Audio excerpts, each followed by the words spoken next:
Yeah, I'll just go straight. Screw it, you know. Hey man. Oh, might be a woman. It is nice. I haven't been here in so long. It's nice. It's nice over here. Maybe I should park up more there. Yeah.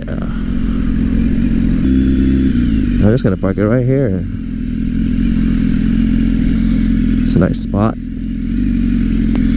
You always want your rear wheel towards the curb. It's tricky though sometimes. So if you're parking in a hill, you don't want to.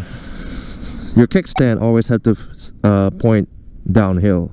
That's my rule of thumb. So if you have to park on the right side, and you have to face forward, then you just make sure it's pointed. Your kickstand is pointed to the downslope, so you can always get out easily. Because if you don't, you'll be a hard time. I think that was a lady. Oh, so there it is, the view of San Francisco Bay. And I want to talk about a topic today. So it's somewhat controversial. I'm not sure how controversial, but it's debatable. I would just say that. So I wanted to talk about European brand motorcycles and versus Japanese. There's also British and stuff, but let's just compile all that to European, German, basically, and Italian and stuff like that. So people are, all over YouTube, whatever. Every time you ride, they'll tell you, oh my God, these machines are just so high maintenance, and how much are you paying for maintenance on this, and how expensive it is. The S1000RR is somewhat of a I would just say this is the closest thing to a Japanese European you could get. Some people of you guys would know what I mean. If you're gonna buy this bike, think about $20,000, okay, out the door, and think about what you're getting. Compare that to a ZX10. ZX10 was the shit back in the day. So it's you have the CBR 1000RR, you have the R1, which is also the shit. But if you have extra money, the ZX10R was the shit. You have to pay an extra more compared to the R1 and buy the ZX10R, so it's it's always the best. It's, in spec. It's R1. It's always been R1, ZX10. CBR is the budget friendly choice. I've had a couple CBR 1000s. I had 3 actually. I love that bike. I love that bike so much. So the discussion here is how expensive is it really to own a European brand? Let's say Ducati or BMW. Okay, let's just start with that because that's what I have experience with. It's not anything crazy. People are saying oh my God, you're gonna spend so much money on maintenance and shit like that, and when it breaks, this S1000RR doesn't break. If it does break, it's usually a factory error, and it's covered by warranty. Things like that. It's very rare. And of course, you read the forums and stuff, and the only reason people would go to the forums is to complain. Nobody really goes to the forum to type a happy story. You don't hear about the happy stories a lot, but now with the S1000 has been out for a while, this is the benchmark. If you're going in the street, this is the benchmark super bike in the street. Nothing will beat this. Nobody will beat the S1000RR. So the $20,000, okay, this is comparable to a ZX10R. You're gonna buy a ZX10, but you get heated grips, you have automatic auto blipper, you have slipper clutch, you have all the technology of the S1000RR, and 199 horsepower. That doesn't feel like 199 horsepower unless you get on it. So that's what I'm talking about here. Oh my God, don't go near me, please. I'm trying to talk here. European bikes are expensive to buy brand new. Let's just say that. Sure, you can take that argument. Ducati, $1299 is, let's say, what, $26,000 out the door. That's what I was quoted at. And this bike, $20,000. You get more with this bike. The Pinnacle doesn't have heated grips, doesn't have auto blipper, downshift, upshift. It has an upshift, but it doesn't have the downshift. It doesn't have cruise control. I forgot to tell you guys about that. $20,000, you get cruise control, all the electronics package that the S1000 has. It's hard to argue the Japanese thing about versus European now, because there's so many good bikes nowadays that are the technology is catching up to these bikes, where it's getting better and better, and the Japanese market is getting left behind. Sure, the CBR 1000 would be cheaper still. Look at the specs of the CBR 1000. It's stuck in like early 2000 technology. It's 170 horsepower or so. The CBR 1000 is an awesome motorcycle for the cheap, on the cheap. 16,000 out the door, maybe you can get one. But to get it to this level, you have to spend more than 20 grand on that bike total, with the bike's cost and everything, to get it up to this level. To get it up to a 200 horsepower bike, you might as well just get this one.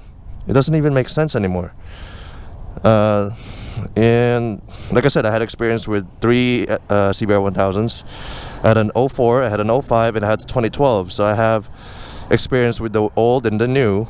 Not the too old, I mean, it's not old. I mean, the 140 horsepower old one, the Repsol, same thing, and a 2012 anniversary, you know, when they first changed the looks. I think the second iteration, the facelift, 2012, I had a white one. It's like a red, white, and blue.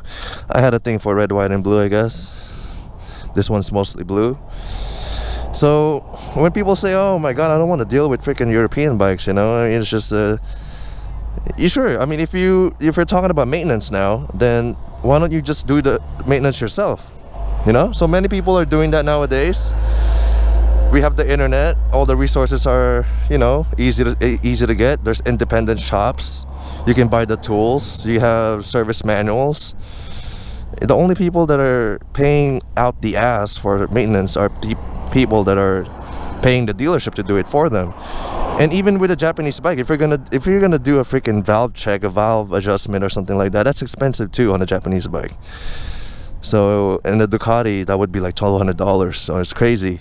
Find an independent shop, it'll cost you $500 or so.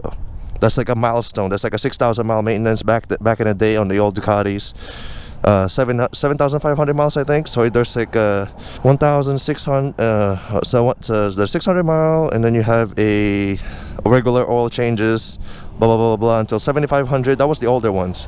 But now you have the newer Ducatis have a more longer time frame of intervals. So I think it's like 1 and then 9,000 now or something like that. It's very stretched out.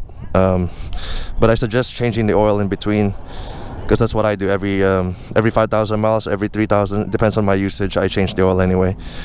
So right now I'm due for the 600 mile service, so I'm gonna have that done, and then I'm gonna change my oil at let's say 2,500, because this has a service at 5,000 or something, I think, or maybe 6,000, so something like that. So I'm gonna change in between before that next milestone.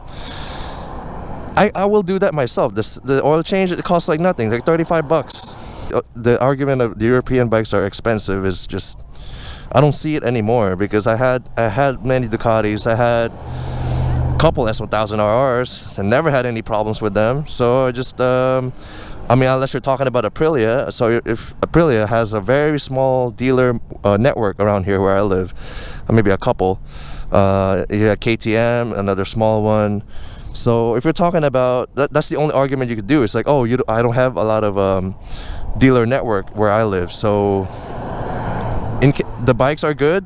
It would be just the dealer network. So now you don't have a lot of resources to go by. There's a lot of BMW dealership in Bay Area, man. Just there's a San Jose one, San Francisco. There's one in the East Bay. Ducatis are everywhere as well. So I don't know much about the other ones, like Triumph and stuff. Triumph, KTM, Aprilia. But I've heard good things about KTM. Aprilia, I have a friend that has one Aprilia RSV4.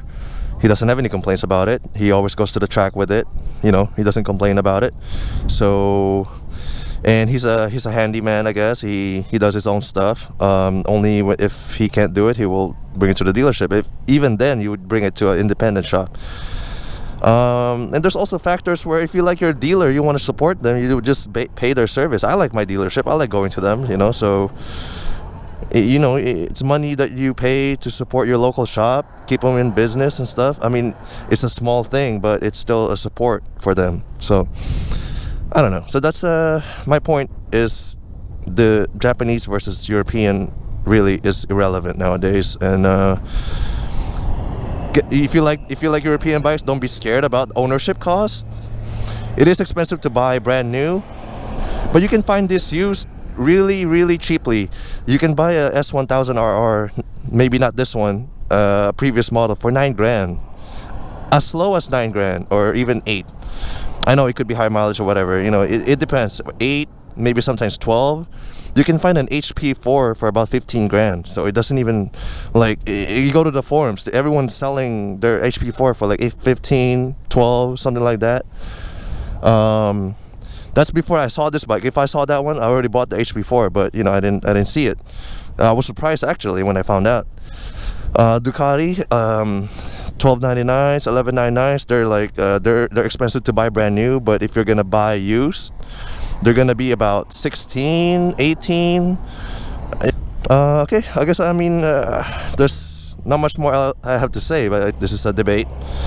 You guys can put your stuff in the comments and let me know what you guys think. And maybe we'll start a hellstorm in the comment section or something like that. But I don't want to make this video too long. I just wanted to make that point, and I think I've made it. So let's I guess talk about it some more in the comment section if you guys don't want to. So thank you guys for watching, and here's another pan view of the city. Awesome day today. Thank you guys for watching.